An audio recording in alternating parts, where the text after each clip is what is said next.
Welcome to World at Work TV. I'm Tanya Adamski. I'm joined today by Leonard Sanicola to discuss voluntary benefits. Lenny, what exactly are voluntary benefits? Voluntary benefits are products that employees choose to purchase at group discounted rates.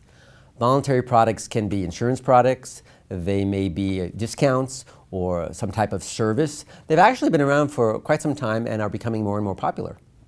What are some of the more popular voluntary benefits? I would say health, supplemental life, vision, dental, disability. Pet insurance definitely has become popular for those employers that offer that today. Definitely employees seem to appreciate that one.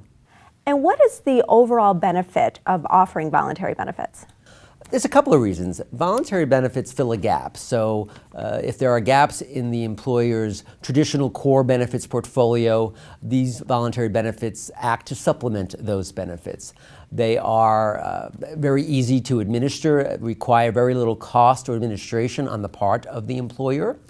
They offer more choice to employees. Actually, for organizations that have a diverse, multi-generational workforce with people at different stages of their life cycle, these voluntary benefits can meet certain needs for individuals at different stages of their life. So there's lots of different reasons. They offer ease, payroll convenience, and employees can, as I said earlier, can access these coverages through group discounted rates. And what that means is I'm not paying an individual, if I was an individual policyholder, I'm not paying that type of a rate. And in many cases when someone terminates employment, a lot of the voluntary benefits are portable, which means I can still participate in the program and I'm in a pool of terminated employees and I'm still accessing a group discounted rate, which is definitely advantageous. So even after an employee leaves an organization, they can still access these benefits in many cases? For the most part, yes. And what are some of the pitfalls or some things that employers need to be cautious of when they talk about voluntary benefits with employees? Well, I think like anything else, employers need to do their due diligence. They need to, number one, understand what the needs of their workforce are to make sure they're bringing in the right services, discounts, or products to offer their employees. They need to do a very good job of educating their workforce around the differences between a supplemental benefit and what's in the core. Again, the voluntary benefits are supplemental. They fill a gap, so employees need to understand what they are purchasing.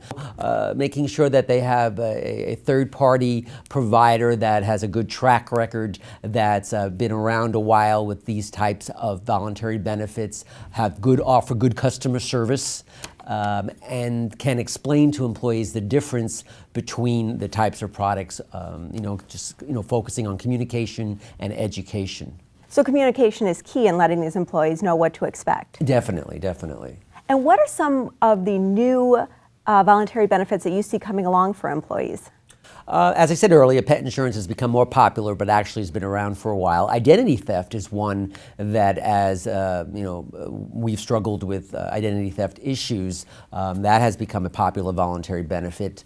Legal services, prepaid legal is still popular there. We're seeing some innovation in financial counseling benefits and more innovation around auto and homeowners as well.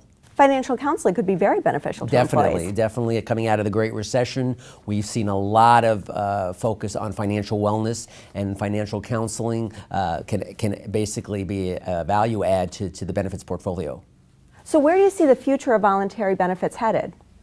Well, I think they'll continue to rise in popularity. I think healthcare reform has opened the door for more innovation and varying levels of coverage around voluntary benefits.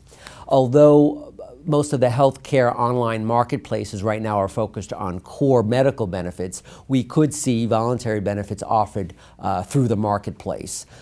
So we could see more choice there for individuals that are accessing coverage through the public exchanges.